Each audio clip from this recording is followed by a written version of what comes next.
How many places do you actually have a piece of property that's an old grain mill that can be revitalized into something that's commercial property? I mean, there's not many places that are like 15 miles from a downtown booming city that can actually support that growth. We just love this old piece of property. You know, as we uncovered things, we found out about ourselves that, I mean, I've always loved design, but I didn't realize Sanger did as much. To call the revitalization of the Buda Mill and Grain a labor of love would be an understatement. The history behind this treasure on South Main runs deep through the veins of Dodie Ellis and her son Sanger. My mom inherited this from her dad. Her dad, Cecil Ruby, had bought it in 1963. And then he passed away. My dad oversaw it, and then my mom. Dodie's mother, Gay Dahlstrom, passed away in 2014. Mrs. Dahlstrom always knew this place was special. And it was these dilapidated old barns, and she could see that, but she was in love with this piece of history that was Buda. I feel like we're part of Buda's collective memory. And you know, that's one of the reasons we saved the original footprints. We didn't alter any of that. We kept the same buildings in the same places. Take a look at this old aerial photo of the Buda Mill and Grain. This is before the revitalization. Here's what it looks like today. The footprint is still the same, but the transformation is obvious. A transformation that has been years in the making. While we were cleaning it up, we had someone stop by and ask for a piece of scrap metal. And I said, well, what do you want that for? And he said, well, scrap prices are through the roof right now. So really, someone will buy that stuff. And kind of looked all around, and it was like this light went off in my head, and it was like, you can sell metal. So I took the next month, right, maybe 45 days, and sold like several 100,000 pounds of scrap metal. And it was enough to... It was the seed money. It was enough to get us the architects and engineers. You know, we thought we'd redo one building. They even recycled these old rails from the railroad track that were found while they were trenching for wastewater and electrical.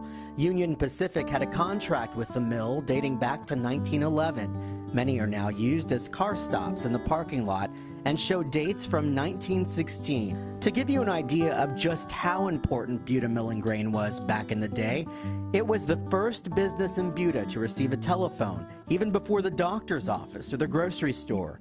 Dodie and Sanger knew they wanted to stay true to the original look and feel of the mill and grain. That's where the historic structures on the property come in. This brick building behind me was the second cotton gin in Buda. It was built between 1911 and 1914. Originally, it was hidden by 4 silos, which have since been removed. And we found out as we were working on it that it was built with Butler brick that they purchased from the Zilker Park brick factory, where they had mules. You know, they're going around pulling the clay out to make the brick. As you can see here, the Assemblage Contemporary Craftsman Gallery next door shares the brick wall from the cotton gin. For years, these words on the brick were a mystery. Turns out, this used to be called the Buda Gin Company. But when the cotton industry took a dive during the Great Depression, local farmers began converting their places to dairies. There were migrant workers coming through these areas working at different dairies. So then that's how they decided to do the mill. The grain was to feed these cows. That's when it became Buda Mill and Company, and eventually Buda Mill and Grain Company.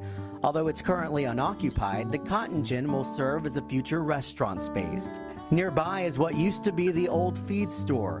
Believe it or not, people still call asking for baby chicks or horse feed. Ellipsis is now housed in part of the building. Wood was salvaged from the floors in the feed store.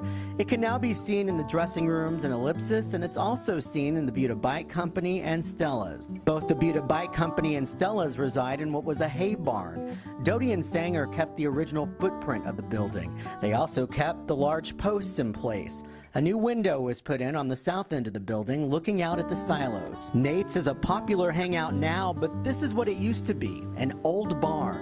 Nate's is actually named after Nate Smith because he lives down the street over there on the Rose. because he was the tenant that was leasing this space. They were all hobby shops. Inside Nate's, the original wooden walls and original truss work remains. The concrete floor also tells a story. Like when you go into Nate's, you'll see this line of concrete that's a little different color. That's where the augers were, and every building had them. This is one of those removed augers. Augers were used to move the grain through the buildings, and some were buried in the concrete floors. The auger system ran underneath all the buildings, and also they had another level up in the peak of the roofs that ran through all the buildings, and then they had like a 2-inch molasses line That we every keep building. finding. And so they mix the grain with molasses to make cattle feed. And so the sign that we actually have outside is where they would mix the molasses with the grain and then bag it. Speaking of molasses, Doty and Sanger discovered a space beneath the porch of the mill that had originally been storage for molasses. In the early 1990s, Doty's parents moved their office to this building. Hard to believe, but the old mill is now home to Salon 112. Down the way is Sweet Cakes for You. Doty's grandfather, Cecil Ruby, used this space as his office. Inside, you'll find the original wooden floors. Next to the bakery, where the patio is located, there used to be a large scale. You can still see the outline of it. The scale was used to measure a truck's weight. On the back end of the mill, you'll find Willow Gardens Hot Yoga. This is actually a new building. This is the largest barn on the property. The entire still frame has been saved and its look modernized. The Buda Mill and Grain signage was also added. Doty says it would be a great space for an event center. We've really been selective on who we put in here because we want it to be something that people want to keep coming back for. At the end of the day, it's all about staying true to the history of the Buda Mill and Grain and its legacy here in Buda. You know, my parents grew up in Buda. They lived on ranches along 967, and